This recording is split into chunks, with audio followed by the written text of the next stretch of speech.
Payg'ambarimiz alayhisolatu vassalom insonni g'azabi kelganda qalbida do'zaxdan bitta o't yonadi dedilar. Ko'rmaysanmi o'sha paytda ko'zlari qizarib, bo'ynidan tagidan tomirlari chiqib keladi, birovga baqirib asabi buzilgan paytda. Kim g'azabini yuta olsa, Alloh uchun g'azabini yuta oladigan bo'lsa, o'zini bosib yo'lda ketayotdingiz, kimdir yo'lingizni qisib oldi, orqangizdan signal chalib oldi, ya'ni aytganimizdek yangi tuflingizni bosib oldi, yangi ko'ylak olodingiz, biringizni to'kib yubordi ustiga, bilmay, yuziga tabassum qilib g'azabingizni tiya olsangiz, uni jazolashlikka qudratingiz yetardi. Yo'lingizni qisgan shopirga shat to'xtatib, tushirib rosa ursangiz bo'ladi, kuchingiz bor, quvvatingiz bor. Lekin Xudo uchun, Alloh uchun g'azabingizni tiysiz.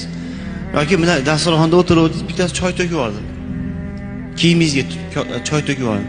To'yxonadan olib chiqib rosa ursangiz bo'ladi, kuchingiz yetadi.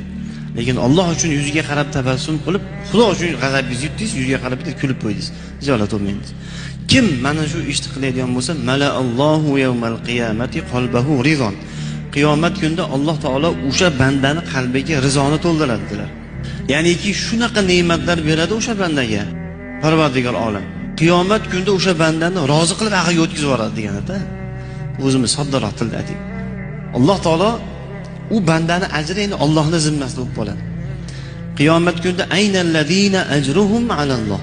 Ajrlari, mukofotlari Allohning zimmasida bo'lgan zotlar qani deb nido qilinar ekan. Kim ular desa, g'azabini yutgan bandalar.